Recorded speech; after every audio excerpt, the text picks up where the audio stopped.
नमस्कार, आप देख रहे हैं न्यूज़ वन इंडिया। मैं हूं आपके साथ राजेश कुमार। खबरें देवभूमि की। मुख्यमंत्री पुष्कर सिंह धामी ने दिल्ली में राष्ट्रीय सुरक्षा सलाहकार अजीत डोभाल से मुलाकात की। इस दौरान मुख्यमंत्री की उनसे अलग अलग मुद्दों पर बात हुई और सीएम धामी उत्तराखंड के लिए आर्थिक व्यवस्था जुटाने का प्रयास कर रहे हैं ताकि उत्तराखंड पूरी तरह आर्थिक रूप से संपन्न प्रदेश में शामिल हो सके।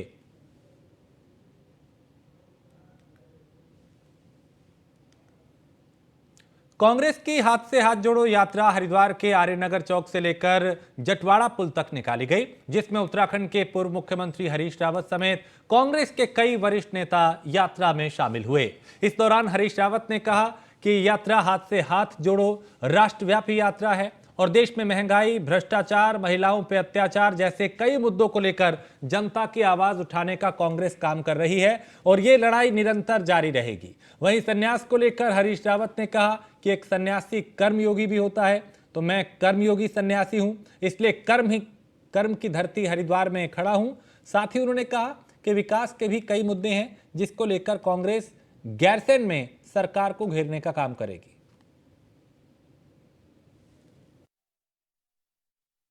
ऐसा सन्यासी हूँ जो है हाथ से हाथ जोड़ों के माध्यम से 2024 में कांग्रेस की वापसी के लिए काम करें। राहुल जी ने जो कहा है वो धरातली सत्य है और सत्य दिल्ली में भी वही होता है, वाशिंगटन में भी वही होता है, लंदन में भी वही होता है।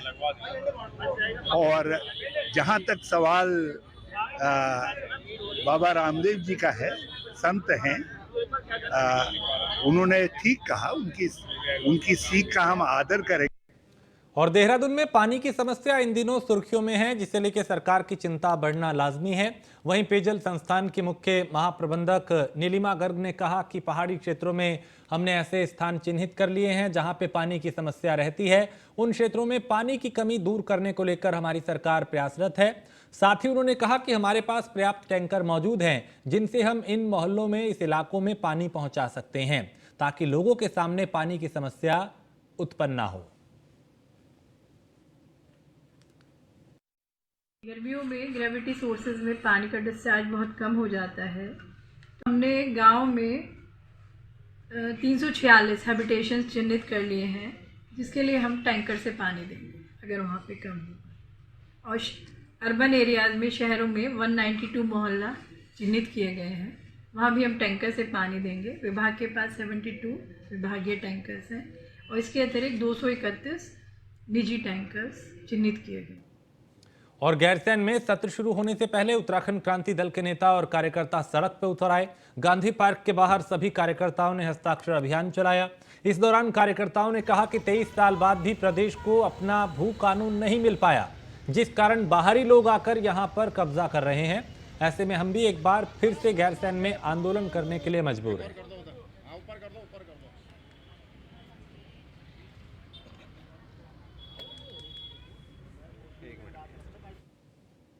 प्रदेश को बने हुए 23 साल हो गए, हम अपना हिमाचल की तर्ज पे अपना भू कानून नहीं बना पाए। हम अपना भू कानून नहीं बना पाए और लगातार जिस प्रकार से हमारी मांग को लेके प्रदेश सरकार ने एक समिति उप समिति बनाने का जो काम किया था, उसका उन्होंने प्रस्ताव भी पास किया, लेकिन वो अभी ऐसा डिस्क्लोज हुआ ही नहीं कि क्या बना है।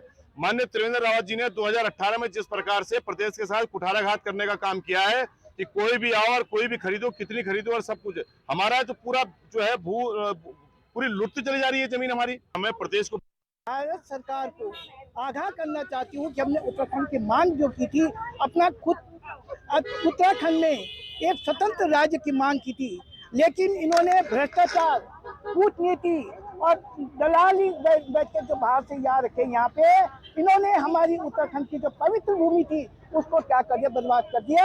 और बाहर के माफिया जो आए हैं यहाँ पे, इन्होंने सारी भूमि हमारी यहाँ। हम क्या चाह रहे हैं? हम ये चाह रहे हैं कि जो सत्र चल रहा है वहाँ पे, इस सत्र में इस प्रपोजल को रखा जाए।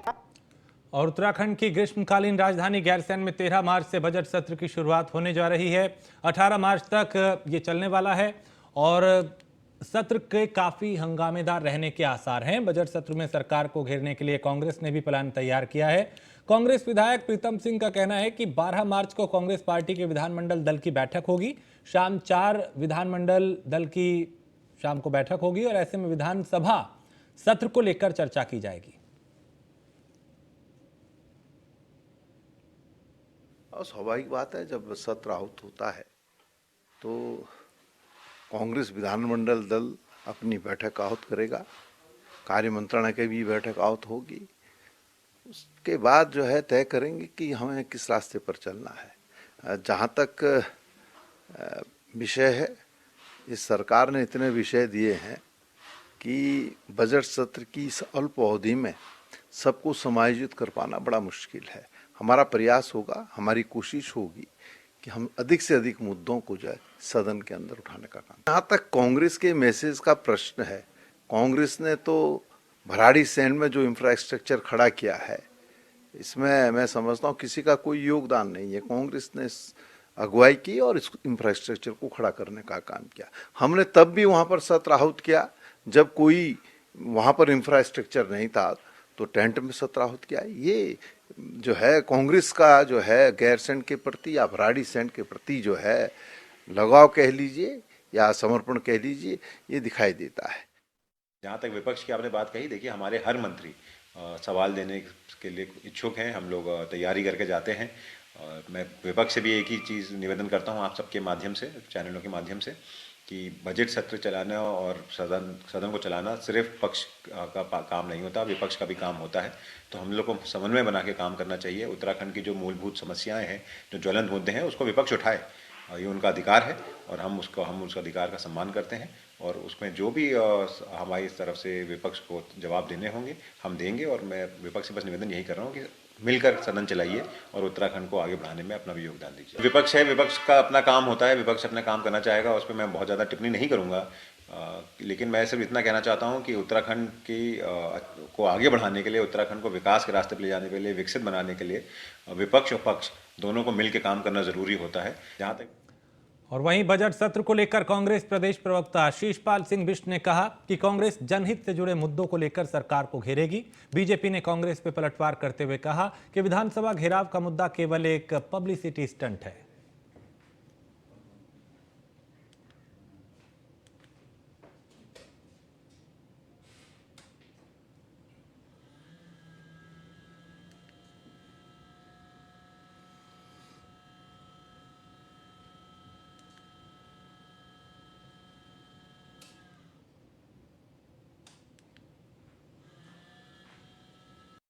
जोशीमठ की जो आपदा है, इस मामले में जब जोशीमठ की जनता सड़कों पर उतरी, तब जाके के तो सरकार और वहां का स्थानीय प्रशासन चेता।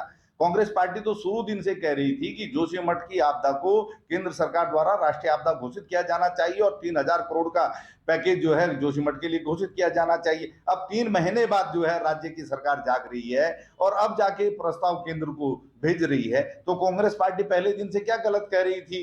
अगर आपको इतने विलंब से ही काम करने हैं तो आपके डबल इंजन की जो बात आप करते हैं उसका राज्य को क्या फायदा? जोशीमठ की गैरसैंण का जो सत्र है बहुत महत्वपूर्ण सत्र है और सरकार पूरे ईमानदारी के साथ उस सत्र को चलाना चाहती है।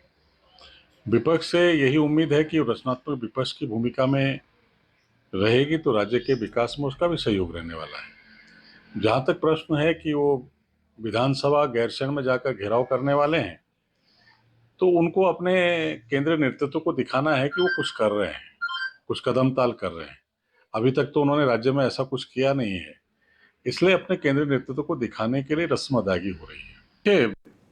पौड़ी में राजस्व पुलिस और आबकारी विभाग ने एक शराब तस्कर को देर रात गिरफ्तार किया है। टीम ने तस्कर के पास से 28 बोतल अवैध शराब भी बरामद की है। दरअसल राजस्व विभाग को लंबे समय से इलाके में अवैध शराब की तस्करी की शिकायतें मिल रही थी और इसी को लेकर पुलिस ने आबकारी विभाग के साथ एक संयुक्त टीम गठित कर तलाशी अभियान चलाया, जिसके चलते पुलिस को ये सफलता मिली है। खेत पातल में अवैध शराब बिक्री करते हुए एक वाहन जा रही है। इसी सूचना पर हम तुरंत मौके पर गए और मेरे साथ टीम में राजस्व निरीक्षक कैलाश रवि, दीपक बेरवाल राजस्व निरीक्षक, मेहराज अहमद राजस्व निरीक्षक, हम मौके पर गए। मौके पर जो है काफ़ी भीड़ भाड़ और शांति भंग होने का अंदेशा होने के कारण जो है मैंने जो है एक्साइज आबकारी निरीक्षक को सूचना दी। आबकारी निरीक्षक भी मौके पर पहुंच गए थे। हमने उक्त वाहन को पकड़कर आबकारी निरीक्षक के हैंडओवर कर दिया था, सीज कर दिया गया है। और जसपुर शहर में टैक्स चोरी को लेकर जीएसटी की टीम ने एक बार फिर शहर में कई जगह छापेमारी की, जिससे इलाके के व्यापारियों में अफरा तफरी है। जीएसटी विभाग के अधिकारियों ने बताया कि जसपुर में टैक्स चोरी का बड़ा घोटाला है और जसपुर लकड़ी के कारोबार को लेकर काफी प्रसिद्ध है, लेकिन जसपुर में किसी नाम का रजिस्ट्रेशन नहीं ले सकते हैं। वहीं उन्होंने ये भी बताया जो लोग सरकार का टैक्स चोरी कर रहे हैं जेल के अंदर होंगे और उनके घर भी तोड़े जाएंगे। साथ ही उन्होंने लोगों से अपील करते हुए कहा कि कोई भी व्यक्ति किसी से अपना आधार कार्ड, पैन कार्ड या कोई भी डॉक्यूमेंट शेयर ना करे।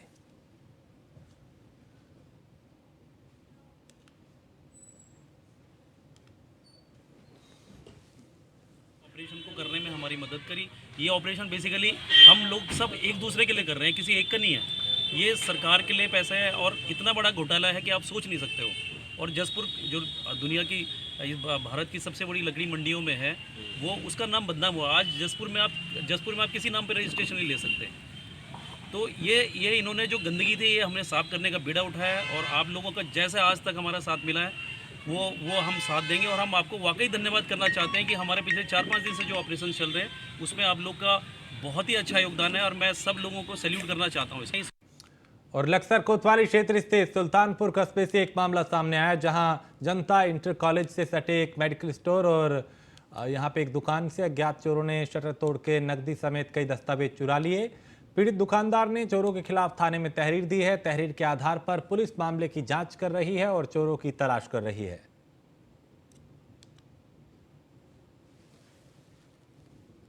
पुलिस भाई की जनता कन्फेक्शन की दुकान है। 8 तारीख को रात को हमारे शटर फाड़ लिए गए और 14,600 रुपये इसके निकाले और मेरी दुकान से 6400 रुपया ATM कार्ड, आधार कार्ड और भी परिवार वालों के जो आधार कार्ड थे वो सब उठा लिए गए हैं और इसकी हमने तहरीर दे दी है लक्सर कोतवाली। जसपुर में किसानों के खेतों में पिछले काफी लंबे समय से पानी की मोटर की चोरी हो रही थी, जिसके बाद कोतवाली जसपुर पुलिस ने मोटर की चोरी के मामले में 3 चोरों को गिरफ्तार किया है। पुलिस ने तीनों आरोपियों के खिलाफ मुकदमा दर्ज कर उनके खिलाफ आगे की कार्रवाई की जा रही है।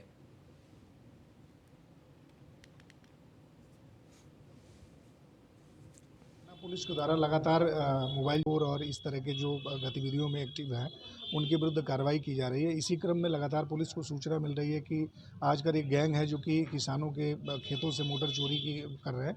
इसी क्रम में कल पुलिस को सूचना मिली थी और हमारा जावेद मलिक जो सब इंस्पेक्टर बाजार हैं, तो 4 लोग जो कि गंगेवाला क्षेत्र में वहाँ इस तरह की घटनाओं में जेल जा चुका है। 4 को हमने पकड़ लिया है। आर्म्स एक्ट और संबंधित धाराओं में अभियोग पंजीकृत किया गया। आज इनको हम माननीय न्यायालय के समक्ष पेश कर रहे हैं। देहरादून में बेरोजगार युवाओं पे लाठीचार्ज मामले में गढ़वाल कमिश्नर की रिपोर्ट पे कई सवाल उठ रहे हैं। इस मुद्दे पे वरिष्ठ कांग्रेस नेता प्रीतम सिंह ने गंभीर सवाल उठाए और प्रीतम सिंह ने जांच रिपोर्ट को गलत बताते हुए कहा कि सीधे तौर पे सरकार के इशारे पे रिपोर्ट बनाई गई है। साथ ही उन्होंने इस मामले में छोटे अधिकारियों पर घास गिराने और बड़े अधिकारियों को बचाने का भी आरोप लगाया।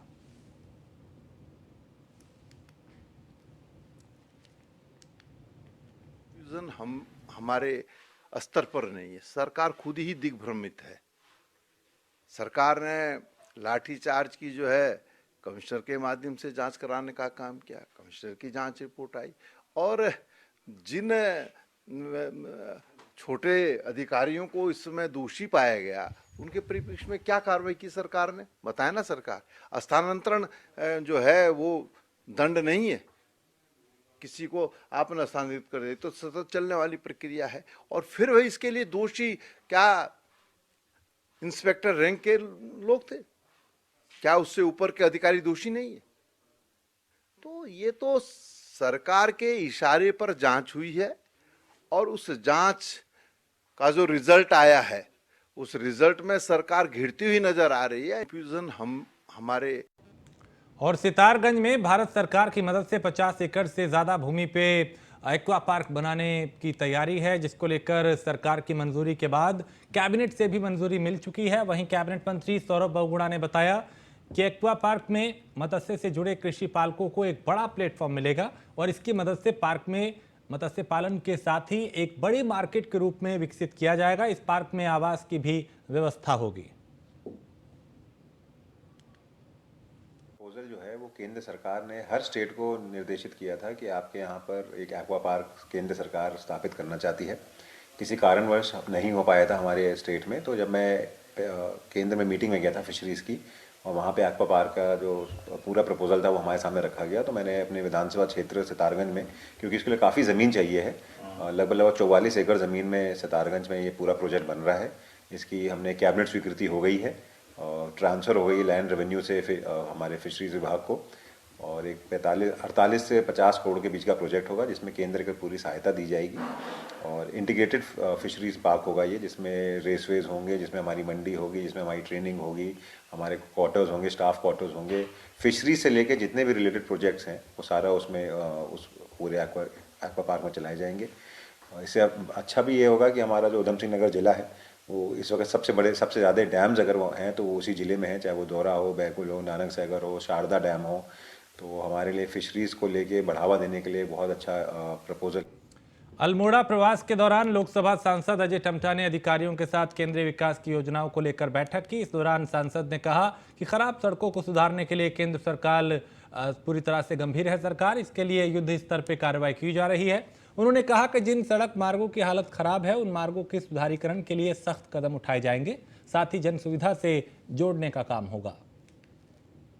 डिस्ट्रिक्ट मॉनिटरिंग कमेटी के बैठक में लेते हैं कि पीएमजीएसवाई की, प्रधानमंत्री ग्राम सड़क योजना के अलावा भी पीडब्ल्यूडी की और एनएच की जितनी भी सड़कें जिसमें लेट लतीफ़ हो रही है, टेंडर की प्रोसेस भी हो गई, एनपीपी का पैसा भी जमा कर दिया, फॉरेस्ट क्लियरेंस भी हो गया, उनका काम हमने लगभग पूरा कर लिया है। 250 के क्लस्टर विलेज को भी हमने जोड़ दिया है। बाकी के जो पीडब्ल्यूडी की रोड है जिसमें डामरीकरण है या रोड में 3-3, 4-4 सालों से जिनमें काम नहीं हो पा रहा था या कॉन्ट्रैक्टर छोड़ के चले गए, तो उसमें हमने सख्ताई लेने का निर्णय लिया और बहुत जल्दी जन सुविधाओं के लिए रोडों की कनेक्टिविटी बढ़िया हो, सुविधाजनक हो, इसके लिए हमने दिशा निर्देश दिए। और मसूरी में एसडीएम नंदन कुमार ने नगर पालिका, हंस फाउंडेशन और बीजेपी नेता मोहन पेटवाल के साथ संयुक्त बैठक की। इस दौरान एसडीएम ने 3 अप्रैल तक शिफनकोट के लोगों को जमीन उपलब्ध कराने और हंस फाउंडेशन के साथ एमओयू साइन करने के निर्देश दिए। एसडीएम नंदन कुमार ने कहा कि इस कार्य में किसी प्रकार की कोई कोताही न बरती जाए। वहीं दूसरी तरफ मसूरी शिफनकोट आवासहीन समिति के संरक्षक प्रदीप भंडारी ने कहा कि कैबिनेट मंत्री गणेश जोशी और पालिका अध्यक्ष अनुज गुप्ता शिफनकोट के लोगों को धोखा देने का काम कर रहे हैं।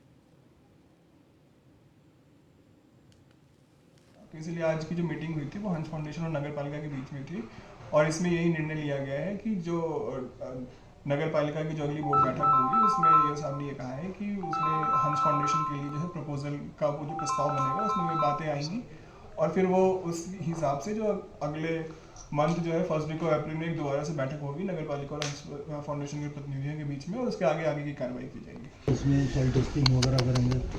सॉइल टेस्टिंग के अलावा जो है जियोलॉजिस्ट की रिपोर्ट वो सब ओके निकलेगी तो उसके बाद प्रोजेक्ट रिपोर्ट तैयार करके करेंगे। ये मार्च लास्ट का टाइम दिया है जिसमें हमें फॉरेस्ट से और 200 स्थान से एनओसी लेनी है और बाकी हमारी बोर्ड बैठक से प्रस्ताव पास होना है। तो मार्च लास्ट तक कंप्लीट कर देंगे और प्रस्ताव अपना हंस फाउंडेशन। मुख्यमंत्री जी द्वारा जो है यहाँ पर हंस फाउंडेशन की जो लोग हैं उनकी टीम यहाँ पर आई थी।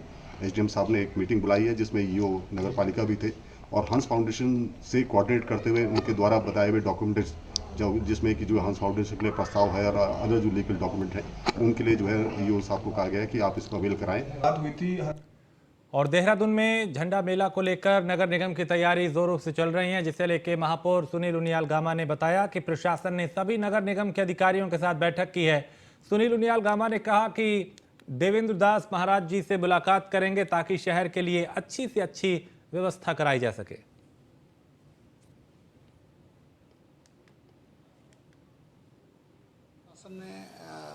झंडे के मेले के जितने हमारे वहाँ के अधिकारी हैं उनके साथ बैठक करी है और प्रशासन भी इसको लेकर जो है चिंतित है और जो व्यवस्थाएं प्रशासन को करनी चाहिए वो कर रहा है। नगर निगम भी आज मेरे भी शाम को मैंने भी आदरणीय महन जी से मिलना है, मैंने भी उनसे बात करी थी। तो जो भी महन जी का जो आदेश होगा सफाई से संबंधित चाहे कोई हमें कोई व्यवस्था करनी हो उसके लिए हम जो है बहन जी से बात करके जो भी शहर के लिए अच्छी से अच्छी जो है व्यवस्था करनी पड़ेगी हम करेंगे। और बदलते मौसम को देखते हुए राजधानी का सबसे बड़ा अस्पताल दून मेडिकल कॉलेज अस्पताल के प्रिंसिपल आशुतोष ने कहा कि इस बार हमने अस्पताल में अतिरिक्त बेड लगाए हैं। साथ ही गर्मियों के चलते जिन बीमारियों का खतरा ज़्यादा बना रहता है उसको लेकर भी हमारे पास पर्याप्त दवाएं उपलब्ध हैं ताकि अस्पताल में आने वाले मरीजों को किसी भी प्रकार की दिक्कत ना हो।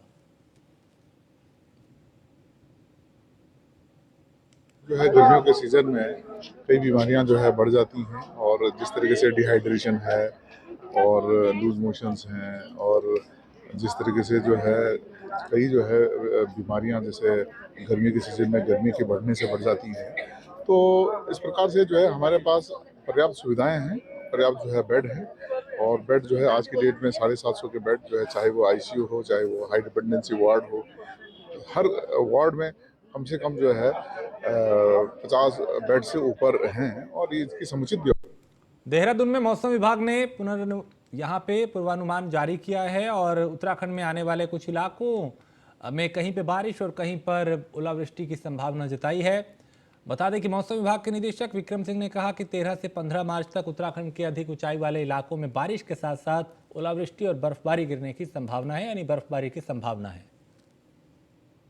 जब 13 में जाएंगे तो थोड़ी एक्टिविटी आपको मिलनी शुरू हो जाएगी, तो आप ये कह सकते हैं जो हमारे अंदर के डिस्ट्रिक्ट है उत्तरकाशी, चमोली, पिथौरागढ़, बागेश्वर, रुद्रप्रयाग है, तो इनमें कुछ जगहों में जो है हल्की जो थंडरस्टॉर्म एक्टिविटी है या रेनफॉल एक्टिविटी है वो देखने को मिलनी चाहिए।